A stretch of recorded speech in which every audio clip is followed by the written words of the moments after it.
Fabiano Miguel é doutor em psicologia, professor da Universidade Estadual de Londrina e teve seu artigo chamado Psicologia das Emoções, uma proposta integrativa para compreender a expressão emocional. Esse artigo foi publicado em 2015 pela Cielo, uma livraria eletrônica científica online.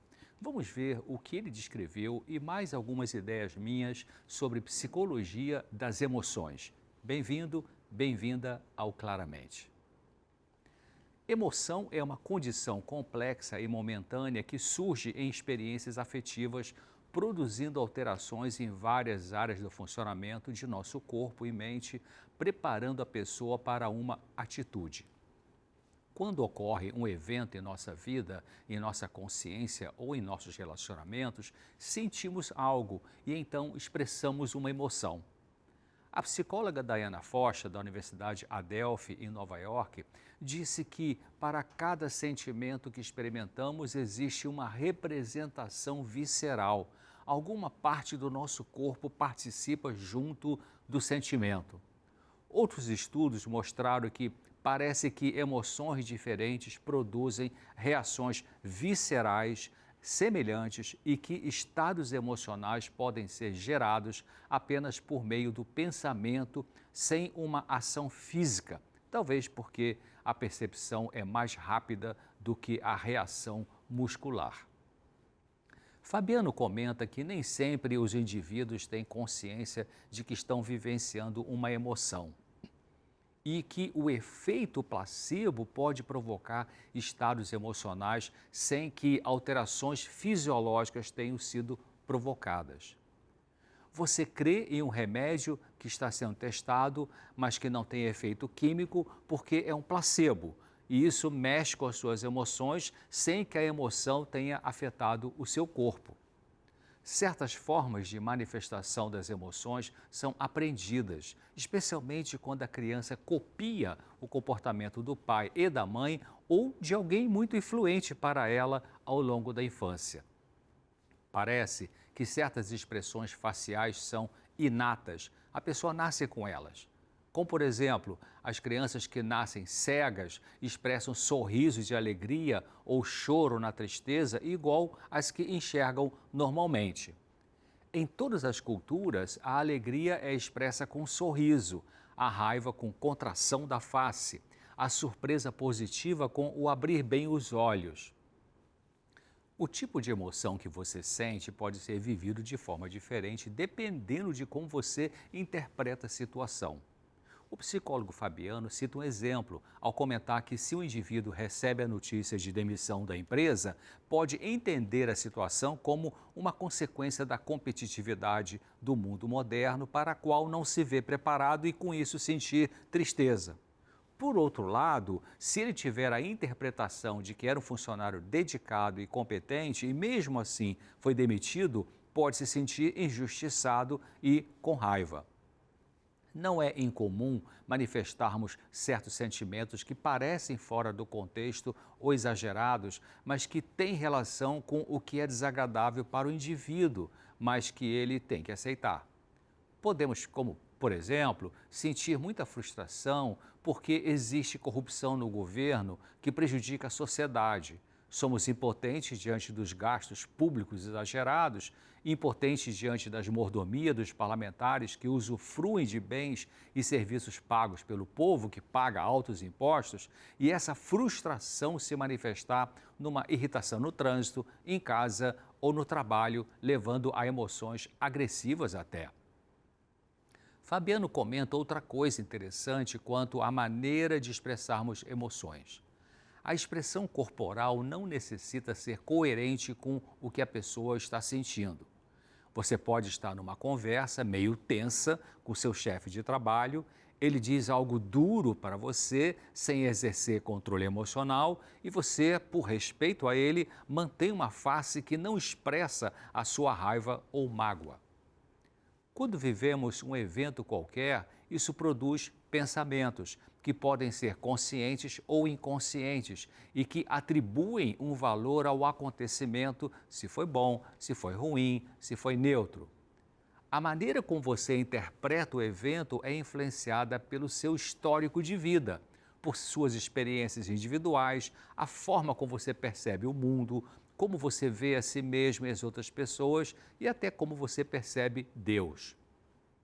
O evento causa um pensamento, este produz uma impressão subjetiva emocional que será manifestada pelo comportamento e poderá produzir uma resposta fisiológica.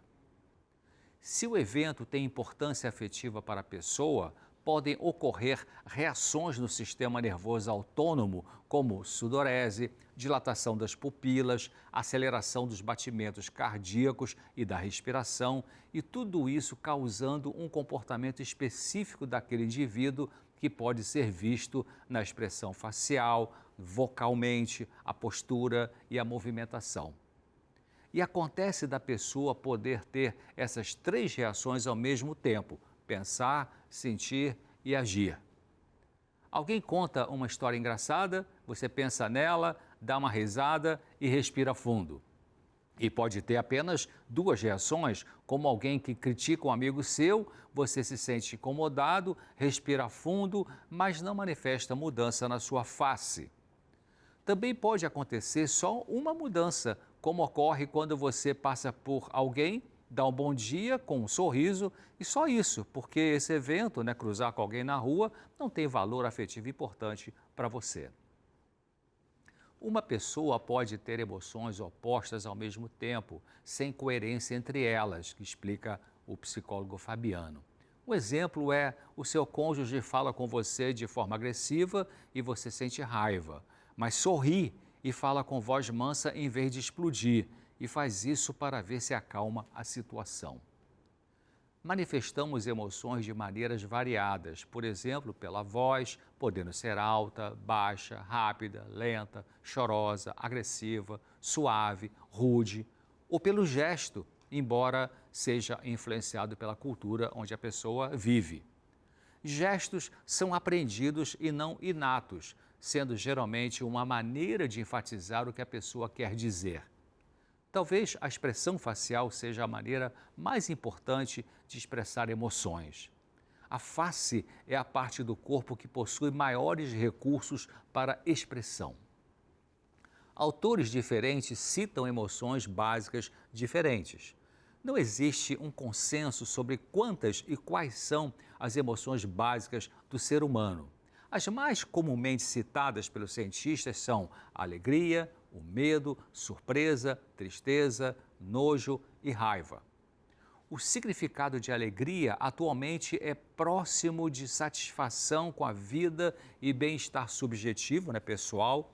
Características típicas de expressão vocal da alegria são os tons altos e variados, um ritmo rápido com poucas pausas entre as palavras e um volume alto.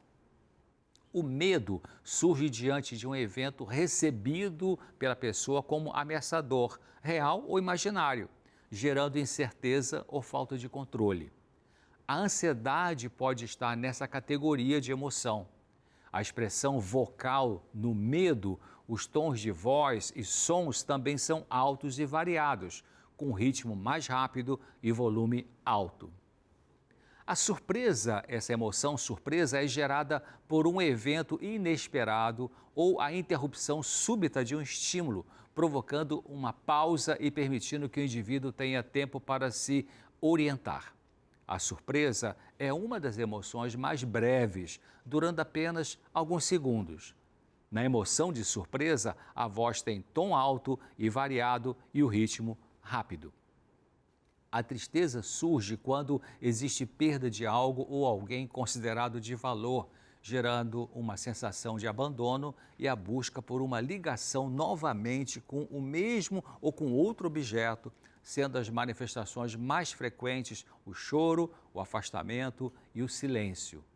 São diversos os tipos de perda que podem causar a tristeza, desde a rejeição de uma pessoa querida ou importante, a perda da saúde ou uma parte do corpo e até a perda de um objeto valorizado.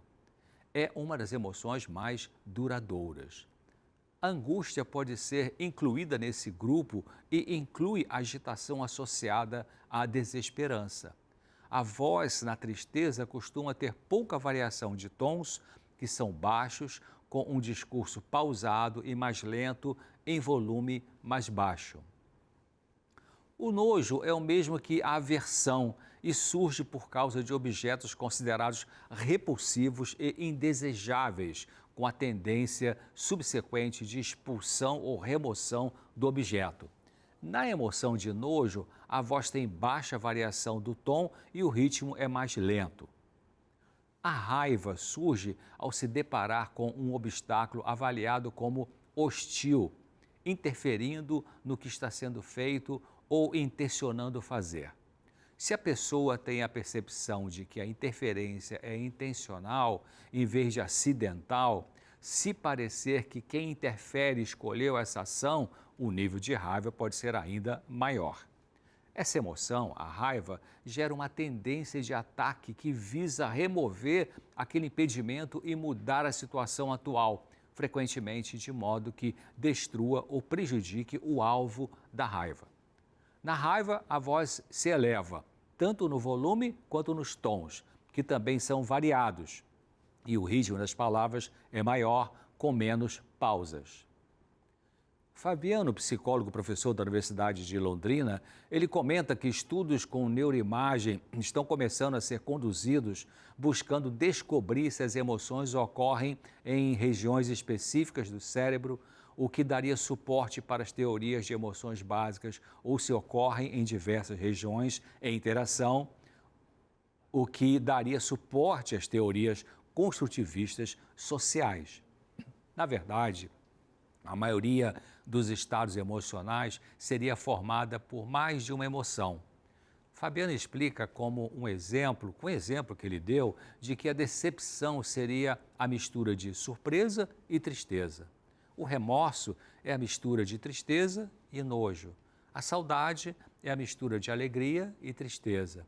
No entanto, nem sempre a mistura das mesmas emoções básicas resultará na mesma emoção mais complexa, porque isso depende da intensidade e da avaliação da pessoa. Por exemplo, um atleta que conquistou uma vitória difícil, ao subir ao pódio, pode estar chorando de felicidade. Isso seria uma mistura de alegria e tristeza, mas não se pode dizer que o atleta está sentindo saudade, por exemplo. Eu quero terminar com 2 textos para reflexão. Um diz assim: aos homens a quem Deus pretende que ocupem posições de responsabilidade, homens e mulheres, Ele, Deus, revela misericordiosamente os ocultos defeitos que têm, a fim de se olharem interiormente e examinarem com olhos críticos as complicadas emoções e atitudes do próprio coração, verificando o que está errado. Poderão, assim, modificar a sua disposição e aperfeiçoar suas maneiras. Em sua providência, o Senhor Jesus leva os homens a revelar os motivos de suas ações de maneira que desenvolvam o que é correto e afastem de si o que é errado. Isso é da autora Ellen White, no livro Conselhos para a Igreja, página 54. E o último texto que eu queria deixar para você meditar diz assim: as divinas lições da palavra de Deus, a Bíblia, nos mostram que o homem todo, o ser humano todo, deve ser tratado respeitosamente. As faculdades mentais, as fortes paixões, não devem ser esmagadas como inimigos, mas colocadas sob o controle de Cristo e utilizadas para o seu serviço. Da mesma autora, no livro Este Dia com Deus, página 90. Era isso que eu queria trazer para você. Até breve, se Deus quiser. Obrigada, doutor César, mais uma vez, sendo tão pontual aqui no Claramente. E agora, está na hora do nosso boletim de saúde. Flávia Souza, você está bem? Oi, Teru, tudo bem por aqui? E você?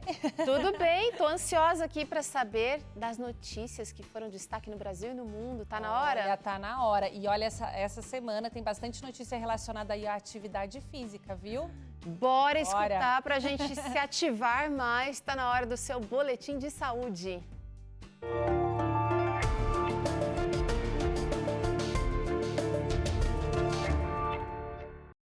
Olha só, gente, cuidar da visão e controlar o colesterol alto pode reduzir o risco de demência. Especialistas identificaram 14 fatores de saúde que, se tratados, poderiam prevenir quase metade dos casos de demência no mundo. A demência, como o Alzheimer, afeta a memória, o pensamento, mas não é uma parte inevitável do envelhecimento.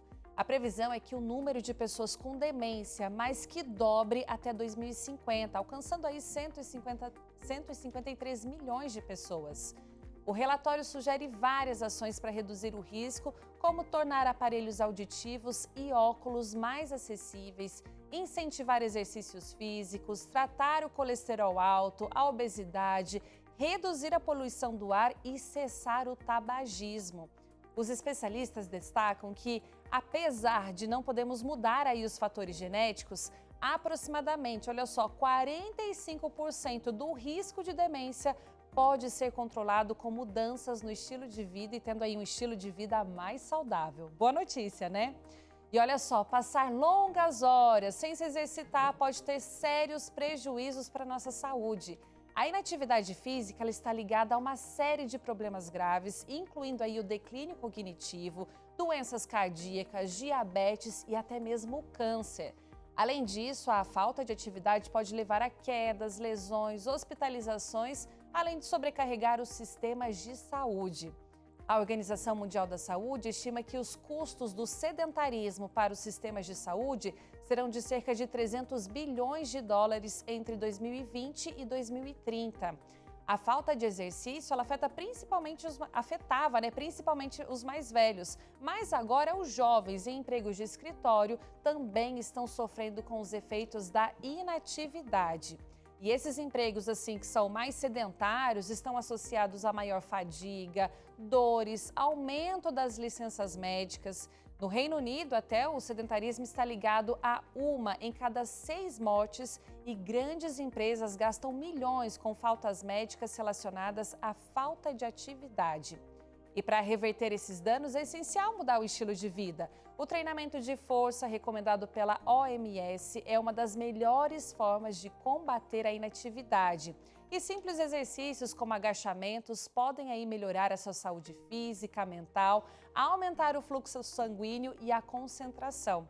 Para ajudar empregadores, pode também implementar programas de exercícios no trabalho, como sessões de treinamento de força ou atividades virtuais. Investir em saúde e bem-estar no ambiente de trabalho é crucial para manter aí uma equipe saudável, produtiva, além de reduzir também os custos associados à inatividade física. E olha só, ainda falando de exercício, a partir dos 50 anos o corpo começa a perder a massa muscular devido à sarcopenia, o que pode levar a uma menor independência e maior risco de quedas, além de aumentar também a probabilidade de doenças crônicas como obesidade, diabetes tipo 2 e hipertensão. A boa notícia é que a musculação pode ser um poderoso aliado na luta contra esses problemas. A prática regular de exercícios de força traz diversos benefícios para a saúde. Primeiro, ela ajuda aí a preservar e até aumentar a massa muscular, o que é essencial para manter a força e a mobilidade também. E isso, por sua vez, já reduz o risco de quedas, melhora a capacidade de realizar atividades diárias, aí como subir escadas, sentar sem apoio e até mesmo carregar as suas compras, as suas sacolas por aí. Além de fortalecer os músculos, a musculação contribui para a prevenção de doenças crônicas.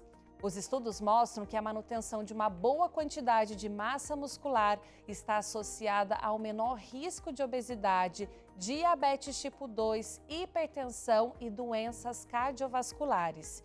Esses benefícios são especialmente importantes à medida que a gente envelhece. Então é crucial respeitar também o tempo de recuperação dos exercícios, especialmente para as pessoas mais velhas, para evitar aí as lesões e maximizar os benefícios. Treinar aí mais ou menos 3 vezes por semana já traz ótimos resultados e ajuda a manter a saúde e a qualidade de vida. É isso aí! Opa, gostei dessa informação que você trouxe aí, Flavinha, que só 3 vezes por semana tá fácil começar. A Flávia falou aqui, gente, sobre a musculação, como ela ajuda a reduzir o risco de diabetes.